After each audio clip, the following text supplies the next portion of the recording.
você saísse de você e se observasse nas diversas interações, ou se observasse quando você se comunica, o que você veria? Você teria orgulho da sua comunicação? O que você comunica quando se comunica? Eu sou fonoaudióloga e há mais de 40 anos eu estudo, pesquiso e trabalho com pessoas que têm distúrbios da comunicação humana e também com quem quer desenvolver comunicação e liderança nas organizações. Comunicação é uma ferramenta poderosa de felicidade e sucesso na vida. Comunicação é a essência da nossa forma de estar no mundo. E o poder da comunicação é imediato e enorme. Um sorriso no rosto, uma virada de cara, um gesto, 2 palavras numa mensagem de texto mandadas para alguém que está do outro lado do mundo ou em Ipatinga, pode fazer com que batimento cardíaco, pressão arterial e humor mudem imediatamente. Isso porque é impossível não se comunicar. E eu não tenho os meus slides no telão. Então, estou me comunicando com os técnicos da coxia. Muito bem. Então, é impossível não se comunicar. Comunicação não tem oposto, como dia, noite, em pé, deitado, vida, morte. Eu me comunico quando eu falo e eu me comunico quando eu calo. Comunicação é ferramenta poderosa de estar no mundo e de ajudar os outros. Nós estreamos na vida com uma comunicação muito poderosa, que é o choro ao nascimento. E esse choro ao nascimento, ele é afinado. O bebê chora em lá. E é por esse choro que ele mostra a habilidade de sobreviver e de estabelecer a respiração pelas vias aéreas. E já nos primeiros meses após o nascimento, ele tem 3 vocalizações que a mãe e o pai reconhecem, sem precisar usar nenhum aplicativo, nenhum Shazam. É o choro de dor, que é contundente, forte, numa nota só, e que desespera quem ouve. É o choro de fome, que tem muitas notas, é variado e também desespera quem ouve. E a vocalização de prazer, que é curtinha, que é rápida e é relaxada. E esse é meu filho Thomas, e eu quero que vocês ouçam as vocalizações dele e vejam como a nossa voz, ela confere, ela traduz informações importantes desde o nascimento.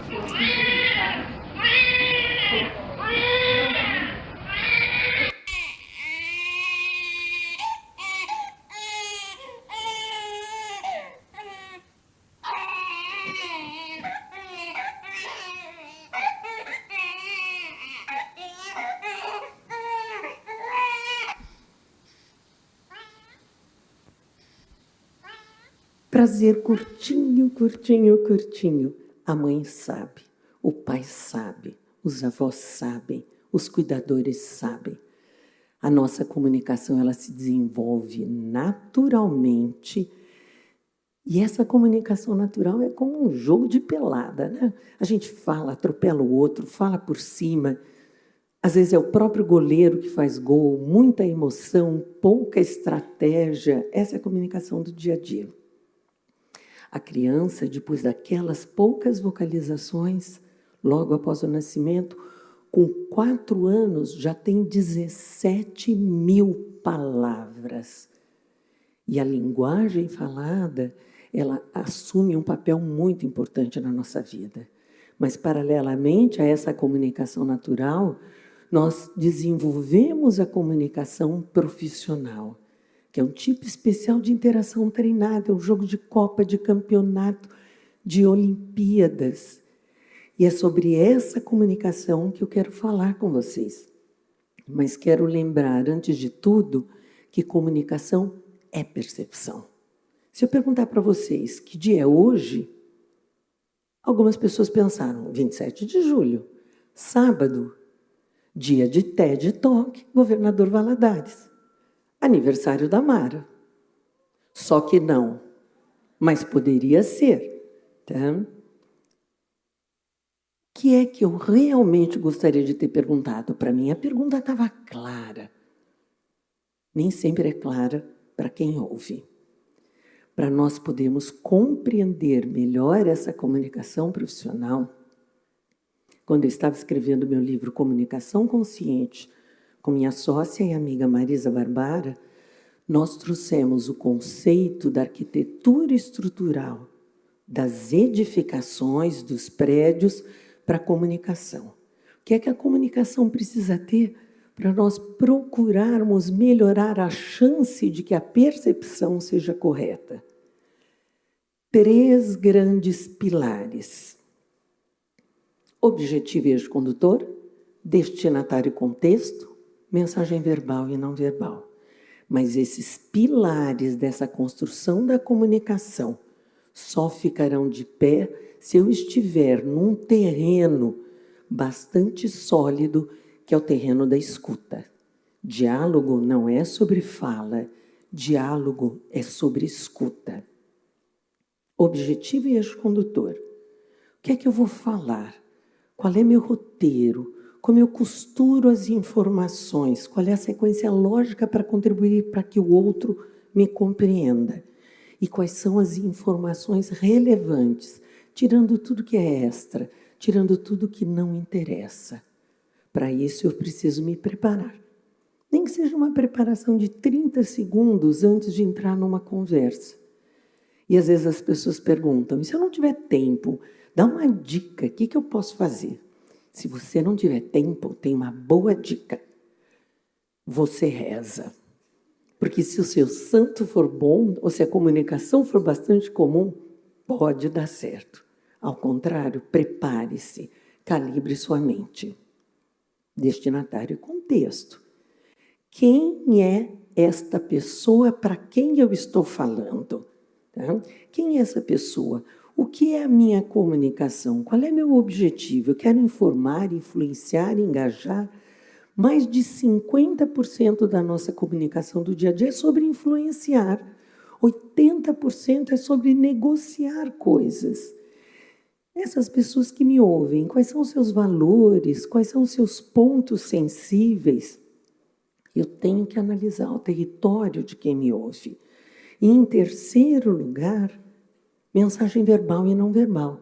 E o não verbal, que é a voz, a fala, a expressão facial, os gestos, contribui com 70%. E o verbal, que é o que geralmente a gente se preocupa, com muito menos, com 30%. Se eu tiver que decidir entre o conflito do verbal e do não verbal, ai, como eu te odeio, eu vou escolher o não verbal. O não verbal tem uma força muito grande. E a comunicação se faz por essas 2 vertentes. E eu trouxe um exemplo que é uma mineira, que é a ministra Carmen Lúcia, ela diz que ela é geraizeira, né? Que ela não é mineira. E o quanto essas pessoas que se comunicam bem se preocupam e têm a consciência de sua comunicação. A célula da conversa, do caos e da justiça é a palavra. É a mesma célula de tudo. Essa você cultua, você tem verdadeira paixão pela palavra, né? Muito. Eu acho que é a forma que a gente tem de comunicar. A ideia de união com o outro se dá pela comunicação. é mais do que isso, porque, para mim, esta ideia de uma união com o outro, no final, tem ação.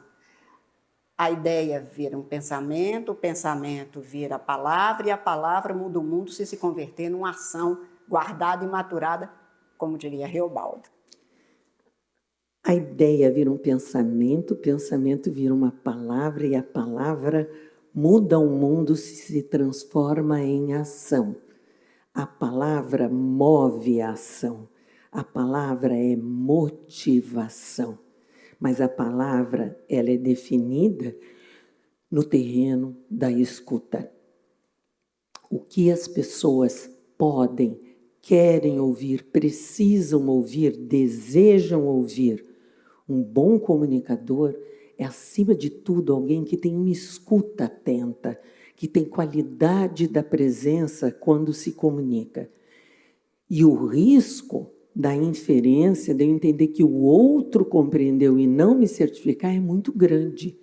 O risco dessa inferência pode colocar em perigo a sua própria vida, como nós vamos ver nesse exercício de confiança. And it'll be an exercise in building trust between one another. So, Harrison, if you don't mind going first, step up here on this chair and close your eyes. All right, and then everybody fill in, and we're going to ask you to fall, and then they will catch you. So you have to trust us. So I'm going to count to 3, just relax and fall, okay? 1, 2, 3. No! Todo mundo entendeu o que era para fazer, menos quem tinha que executar a tarefa. E todo mundo assumiu que ele havia entendido. Então, cada vez que eu falo, eu fui clara, eu fui bem clara, claro que ela entendeu, tenho certeza que ela entendeu, vamos desconfiar. Inferência boa é inferência testada. Quando eu tenho uma escuta consciente e uma qualidade de presença, eu tenho mais informações e conhecimento, recebo mais colaboração dos outros, tenho mais condição de ajudar as pessoas, tenho mais prazer na vida. Quem tem uma boa escuta tem mais prazer na vida, gero menos tensão no meu ambiente. E quando eu escuto pessoas diferentes, quando eu escuto a diversidade, pessoas com outras orientações político-partidárias, religiosas, sexuais, educacionais, eu tenho que fazer esforço. Eu não posso escutar no meu automatismo. É uma verdadeira academia para o meu cérebro. É a academia da mente. Então, a escuta da diversidade, ela ajuda a blindar o meu cérebro contra o envelhecimento. A escuta da diversidade é neuroprotetora. O que eu posso dizer ao outro que faça valer seu tempo, sua escuta e sua atenção. O que é que esses líderes maravilhosos, que têm milhões de seguidores, que fazem coisas fantásticas que nós admiramos, conjugam? Quais são os verbos da liderança? São 4. Em primeiro lugar, eles selecionam o que é relevante. Se eu passo informação demais, eu vou sobrecarregar o cérebro do outro. Em segundo lugar, líder que é líder, inspira ação. Eu saio de uma conversa com a liderança morrendo de vontade de fazer e acontecer. Líder que é líder regula a sua emoção, não dá piti em público, e regula a emoção do seu time, para que as pessoas estejam na melhor condição de aprendizado e desenvolvimento. E líder que é líder orienta o comportamento do seu time. É como colocar todo mundo num barco com as informações relevantes, o que é necessário, inspirando a ação de remar, regulando a emoção de quem não sabe nadar direito, de quem tem medo de enfrentar uma corredeira e orientando o comportamento para que se chegue onde deve se chegar e também para que se desenvolva do ponto de vista pessoal e de trabalho em equipe. Quais são os erros comuns? Evidentemente, ser prolixo. Prolixo é prolixo. A pessoa prolixa, ela é descartável a quem a ouve. Segunda coisa é fazer inferências. Nós vimos o quanto a inferência pode colocar em risco a nossa vida. Eu tenho que buscar a perspectiva do outro. Eu tenho que fazer perguntas. Em terceiro lugar, falar difícil. Se eu realmente quiser ser elegante e sofisticado na minha comunicação, eu tenho que falar fácil. Frases diretas, simples, sem mensagem ambígua. E o que nos traz sucesso na comunicação? Autenticidade. Eu só posso ser quem eu sou. Eu só posso ser aquilo que eu sou. Mas eu tenho a obrigação de desenvolver o melhor de mim. Respeitar as regras. Respeito às regras. Manifesto na comunicação é essencial, porque mostra que eu sou uma pessoa confiável. Foco duplo, focar na mensagem e focar no interlocutor. Expressão de autoestima, porque todo mundo gosta de conversar com alguém que é sucesso. E atitude de resolução de problemas. Não quer dizer que você vai responder diretamente, mas quer dizer que pelo menos você vai endereçar se a pessoa teve a confiança e a abertura de compartilhar com vocês. Portanto, desenvolva a comunicação consciente, porque nós enviamos informação 100% do tempo, lembrando o quanto a escuta é essencial e o quanto o outro vai interpretar o mundo de acordo com o que ele viveu. Quando meu filho tinha 2 anos de idade, esse mesmo que vocês ouviram as vocalizações dos primeiros meses, eu estava encantada por aquela criatura maravilhosa que eu tinha trazido uma luz muito especial à minha vida. E brincando com ele no sofá, abracei, coloquei a minha orelha no peito dele. Ele falou: mami, o que você está fazendo? Eu falei: estou escutando o seu coração. Ele levantou, virou e falou assim: posso escutar o seu? Falei: claro. Ele colocou a cabeça rápido, virou e falou: mamãe, está ocupado. Interpretando o mundo com o que ele conhecia. Eu morri de vontade de dizer: está ocupado por você. Mas ele não ia entender isso, né? Nós estreamos na vida com choro ao nascimento. E as cortinas se fecham com o último suspiro. E o fio condutor da nossa existência é a comunicação. Às vezes esse fio se rompe, se interrompe, mas muitas vezes ele se reforça. E a nossa responsabilidade é melhorarmos a nossa comunicação. Se você saísse de você e se observasse na comunicação pessoal e profissional, você teria orgulho do que você comunica quando se comunica? Isso vale uma reflexão. Muito obrigada.